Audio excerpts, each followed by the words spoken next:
இந்த ஆடிக்கு நம்ம சென்னை சில்க்ஸ்ல up to 50% off combo offer, uniform sari collections எல்லாம் சேர்ந்து சேவிங்ஸும் பிளாஸ்ட், கலெக்ஷன்ஸும் பிளாஸ்ட். நம்ம தி சென்னை சில்க்ஸ். தமிழ்நாட்டுல எல்லாமே சேஞ்ச் ஆயிடுச்சு. உங்க நகையையும் சேஞ்ச் பண்ணுங்க. உங்க பழைய நகைக்கு கிராமுக்கு 150 ரூபாய் கூடுதலா வாங்கி புது நகை எடுத்துக்கோங்க. அதே கம்மி சேதாரம் தான் உங்க லலிதால மட்டும்தான். ஆச்சி மசாலா. எந்த சமையலும் ருசி தேடும் ரகசியம் 20 ரூபாய். என்னை ஒன்று டிமாண்டுக்குள்ளே வா, ஒன்று எங்கிட்ட பணம் வாங்கிட்டு எங்கள் கட்சிக்குள்ளே வா, இல்லைனா உன்னை டார்கெட் பண்ணி தேவையில்லாமல் நாங்களே எல்லாம் அதாவது மொத்தமாக சேர்ந்து அழிப்போம். 30 கோடி கேட்ட விவரங்கள் அவங்க சம்மந்தப்பட்ட எல்லாமே என்கிட்ட ஆதார் இருக்குது. 100, 50, 100 இல்லைண்ணா, நீங்கள் 500 கோடி வந்தால் கூட எனக்கு இந்த மாதிரி விஷயங்கள்ல பிடிக்காது. அனிதா ராசன் அவர்லாம் இன்றைக்கி ஒரு இதில் பேசியிருந்தாங்க, குதிரை பேருன்னு. அப்போ நீங்கள் செய்தெல்லாம் என்ன பேரும்? தமிழ்நாட்டில் தேர்தல் முடிந்த பிறகும் அரசியல் களம் நாளுக்கு நாள் அனல் பறக்க தொடங்கி இருக்கிறது. அதிமுகவில் எம்எல்ஏக்கள் தங்களது பதவிகளை ராஜினாமா செய்துவிட்டு தாவேகாவில் இணைந்து வருகின்றனர். இது ஒருபுறம் என்றால், புதிதாக ஆட்சி பொறுப்பை ஏற்றிருக்கும் தமிழக வெற்றி கழகத்தின் சட்டமன்ற உறுப்பினர்களை ராஜினாமா செய்ய வைக்க பேரம் நடத்தப்பட்டு வருவதாக குற்றம் சாட்டப்பட்டது. ஊத்தங்கரை எம்எல்ஏ இளையராஜாவிடம் பேரம் நடத்தப்பட்டது தொடர்பாக 9க்கும் மேற்பட்டோரை கைது செய்து விசாரணை நடத்தி வருகின்றனர். இந்த விவகாரத்தில் முன்னாள் அமைச்சர் செந்தில் பாலாஜிக்கும் அவரது சகோதரர் அசோக்குமாருக்கும் தொடர்பு இருப்பதாக போலீசார் குற்றம் சாட்டுகின்றனர். இருவரையும் போலீசார் விசாரணைக்கு தேடி வருகின்றனர். இந்த சூழலில்தான் முதல்வர் குறித்து அவதூறு பேசியதாக திமுக எம்எல்ஏ அனிதா ராதாகிருஷ்ணனை போலீசார் கைது செய்தனர். அவரை காவல் நிலையத்தில் வைத்து விசாரணை நடத்திய போது தனது எம்எல்ஏ பதவியை ராஜினாமா செய்துவிட்டு தாவேகாவில் இணையுமாறு வற்புறுத்தியதாக செய்தியாளர்களிடம் அனிதா ராதாகிருஷ்ணன் தெரிவித்தார். இந்த விவகாரம் பேசுபொருளானதை தொடர்ந்து ஸ்ரீவைகுண்டம் தொகுதி தாவேகா எம்எல்ஏ சரவணன் தன்னை திமுகவில் இணைய அழைத்ததாக பரபரப்பு குற்றச்சாட்டை முன்வைத்துள்ளார். ஸ்ரீவைகுண்டம் சட்டமன்ற தொகுதி உறுப்பினராக இருப்பவர் சரவணன். இவர் தமிழக வெற்றி கழகத்தில் போட்டியிட்டு வெற்றி பெற்றார். இது தொடர்பாக ஏரலில் செய்தியாளர்களிடம் பேசிய எம்எல்ஏ சரவணன், ஸ்ரீவைகுண்டம் பேரவை தொகுதியில் நான் வெற்றி பெற்றதை தொடர்ந்து அரசியல் காழ்ப்புணர்ச்சி காரணமாக திமுக, அதிமுக மற்றும் பாஜகவினர் கூட்டு சேர்ந்து சமூக வலைதளங்கள் மூலம் என் மீது பல்வேறு குற்றச்சாட்டுகளை தெரிவித்து வருகின்றனர். மேலும் முன்னாள் அமைச்சர் அனிதா ராதாகிருஷ்ணன் உதவியாளர்கள் என்ற போர்வையிலும் அக்கட்சியை சேர்ந்தவர்கள் சென்னையில் சட்டப்பேரவை உறுப்பினர் விடுதியில் என்னை சந்தித்து ரூபாய் 50 கோடிக்கு மேல் தருகிறோம், பேரவை தொகுதி உறுப்பினர் பதவியை ராஜினாமா செய்துவிட்டு திமுகவுக்கு வந்துவிடுங்கள், இல்லையென்றால் உங்களை என்ன செய்வோம் என தெரியாது என மிரட்டல் விடுத்தனர். சில நாட்களுக்கு முன்பு தூத்துக்குடி மதுரை தேசிய நெடுஞ்சாலையில் எப்போதும் வென்றான் அருகே நான் வாகனத்தில் வந்தபோது லாரி மோதி விபத்து நேரிட்டது. இது எனது கதையை முடித்து விடுவதற்கான சதியாக இருக்கலாமோ என்ற சந்தேகத்தை ஏற்படுத்தியுள்ளது என்றார். மேலும் திரையரங்கு உரிமையாளர் ஒருவர் பேரம் பேசிய ஆடியோ ஒன்றையும் எம்எல்ஏ சரவணன் வெளியிட்டுள்ளார். இதனைத் தொடர்ந்து சட்டமன்ற உறுப்பினர் சரவணனிடம் உளவுத்துறை அதிகாரிகள் விசாரணை நடத்தி வருகின்றனர். நம்ம நட்பு ரீதியா பேசிக்கிடுவோம். Right brother. என்ன இங்க பாருங்க, என்ன அடுத்து யாருனாலும் நான் இப்போ நேரடியான ஆளு, சரியா? நீங்க என்ன மதிக்கிறதுனால உங்களுக்கான அந்த மரியாதையை நான் நார்மலா காமனா, ஏன்னா அதை மதிக்கணும். கண்டிப்பா பிரதர். ஆமா ஆமா. எனக்கு 100, 50, 100 இல்லைண்ணா, நீங்க 500 கோடி வந்தா கூட எனக்கு இந்த மாதிரி விஷயங்கள்ல பிடிக்காது. நீங்க கொஞ்சம் தம்பியை விசாரிச்சீங்க, என்ன யாரோ இல்ல பிரதர். அது அதாவது வேற ஏதாவது நான் அந்த மாதிரி வரல. ஏதாவது நம்மகிட்ட இருந்து ஃப்ரீயானா வேற உங்களுக்கு வேற ஏதாவது செல்ஃபி மாதிரி வேற ஏதாவது நம்ம சேர்ந்து செய்யலாமா அப்படி இந்த மாதிரி கேட்டேன். வேற ஒண்ணும் இல்லை. ஒண்ணுமே பிரதர். ஏதோ தவறா நினைக்க வேண்டாம். சரியா? தவறா நினைக்காதீங்க. உங்களுக்கு மேல சொன்னே சொல்லுங்க.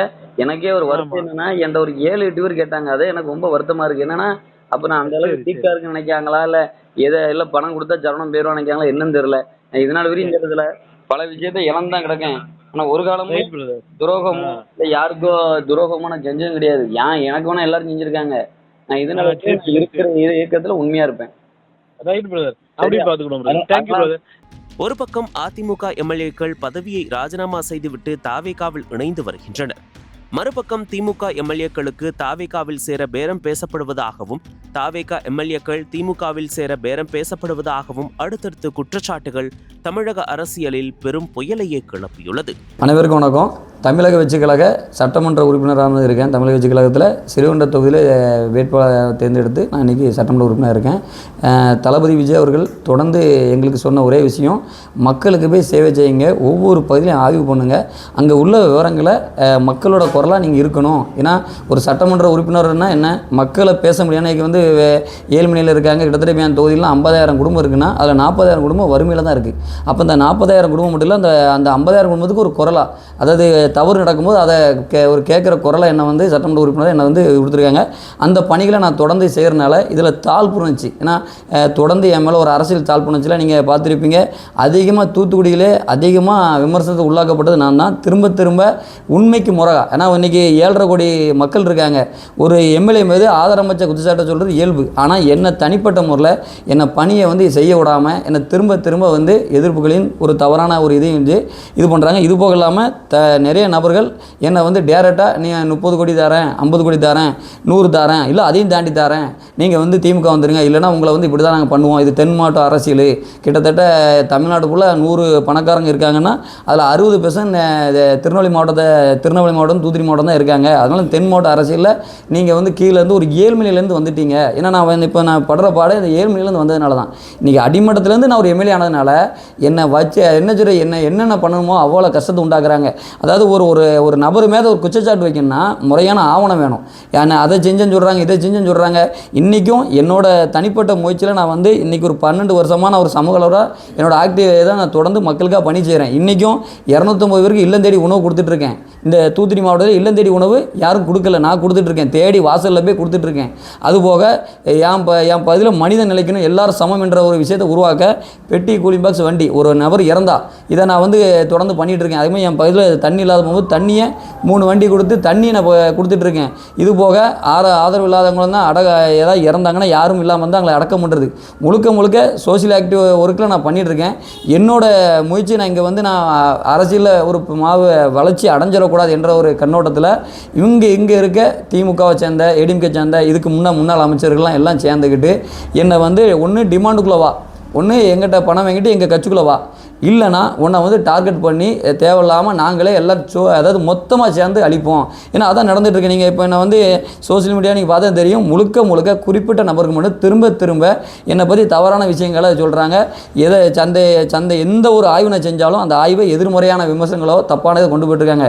நான் எதுக்கும் அஞ்ச போகிறதில்ல. ஏன்னா எனக்கு தளபதி விஜய் அவர் சொன்னது தான், மக்களுக்கு சேவை செய்ய சொல்லியிருக்காங்க. நான் தொடர்ந்து முன்னு போகிறேன். என்னோட நோக்கமே ஒன்று தான், நல்லது செய்கிறது. அதனால தான் இங்கே தமிழை வச்சுக்கிறது நான் பயணித்து இன்றைக்கி இந்த நல்லதை செஞ்சிட்ருக்கேன். இதில் வேறு 1,05,000 சம்பளம் வேறு எனக்கு தராங்க. நான் தொடர்ந்து என் மக்களுக்காக என்றைக்கும் உறுதுணையாக இருப்பேன்.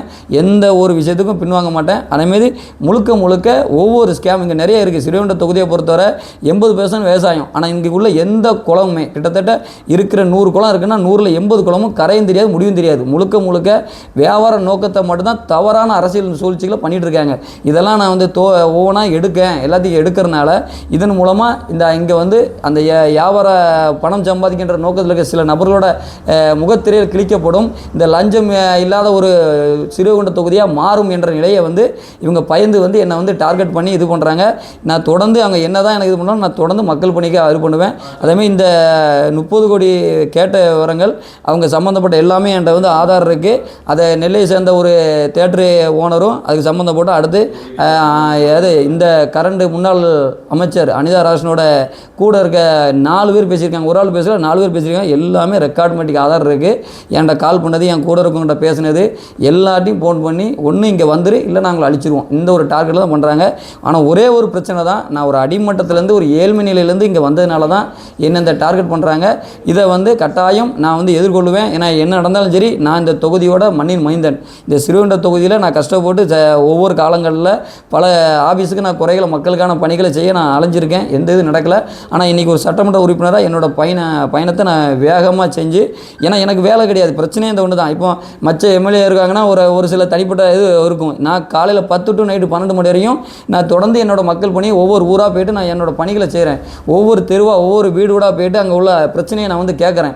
இதெல்லாம் பார்த்தோன்னா அரசியல் சால்பு இவனை வளர விட்டால் நமக்கு பெரிய இதாயிரும், இவன் எல்லா தவறையும் வெளியே கொண்டு வரேன் என்ற எதிர்ப்பில் என்னை வந்து, ஏன்னா மக்கள் ஆதரவு முழுக்க எனக்கு சிறுவண்டத்தில் முழுமையாக இருக்கிறதுனால என்னை வந்து டார்கெட் பண்ணி இது பண்ணுறாங்க. இந்த நிலையை உடைச்சி நான் என் தொகுதியில் ஒரு நல்ல இந்த சிறுவண்டோட தூத்துக்குடி மாவட்டத்திலே ஒரு தனிப்பட்ட ஒரு தொகுதியாக வளர்ச்சியை வந்து மேம்படுத்துவேன். இது மட்டும் இல்லாமல் தமிழ்நாட்டிலே இது ஒரு பெஸ்ட்டாக ஒரு தொகுதியாக கொண்டு வரக்கான முயற்சிகளை நான் வந்து எடுப்பேன். என்னுடைய தலையை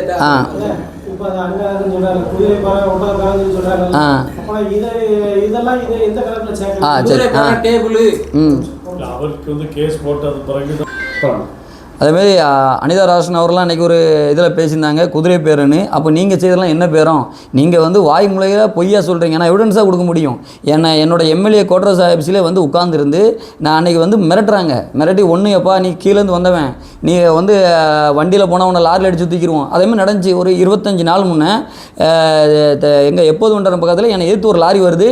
அந்த வண்டி வந்து நான் என்னடா எதிர்த்து எதிராக வரைஞ்சு நான் தான் வண்டி ஓட்டுறேன். ரைட் சைடு ரோட்டில் ஏறி என்னோட கார்லேருந்து நான் ரைட் சைடில் ஏறி தப்பிக்கிறேன். இதுதான் இன்றைக்கி நடந்தது. நான் அந்த என் வண்டியோட 25 நாள் கம்பெனியில் வந்து கிடந்திருக்கு. முழுக்க அன்றைக்கி நான் தப்பிச்சதே பெரிய விஷயம். நான் யதார்த்தமாக நடந்துச்சா இல்லை எனக்கு சதியா, இது வந்து முழுக்க எனக்கு வந்து நிறையா ஒரு தவறுகளை, அதாவது இந்த மக்கள் குறைகளை கையில் எடுக்கிறனால நிறைய எதிர்ப்புகளை கொண்டு வாங்க. அதுமாதிரி இவங்களோட டார்கெட் என்னென்னா இந்த ஏலத்தை சொல்லி இவங்களை வந்து இங்கேருந்து மாற்றணும், இவங்களை வந்து இது பண்ணணும் அப்படின்னு ஒரு முயற்சியை பண்ணிகிட்டு இருக்காங்க. இதுக்கெல்லாம் நாங்கள் அஞ்ச போகிறதில்ல. எப்போவுமே தமிழக விஜயகளத்தோட தளபதி விஜயலோட இதில் பயணத்தில் இருந்து மக்களுக்கான சேவை பண்ணுவோம். இங்கே உள்ள அத்தனை விஷயத்தையும் முறையான விஷயம், தவறான விஷயத்தை பூரா வெளியெடுத்து முறையான விஷயங்களை முறைப்படி கொண்டு வர சொல்லுவோம். சம்பந்தப்பட்ட அதிகாரிகளை சொல்லி அதை வந்து யாருக்கும் இல்லாமல் ஒரு மக்கள் சேவையாக உருவாக்குறதுக்கு முயற்சி பண்ணுவோம். நக்கீரன் டிவிக்கு சப்ஸ்கிரைப் செய்யுங்கள். உங்கள் ஆதரவே எங்கள் பலம். ஆசிரியர்களுக்கு நண்பனாகவும் மாணவர்களுக்கு ஆசானாகவும் திகழும் தேர்வு வழிகாட்டி. ஒவ்வொரு பாடத்திற்கும் அனுபவமிக்க ஆசிரியர்களின் துல்லியமான தெளிவான விடைகள். CNC இருக்கு, தேர்வு பயம் எதற்கு? இது தீரன் பப்ளிஷிங் ஹவுஸ் விற்பனை வெளியீடு.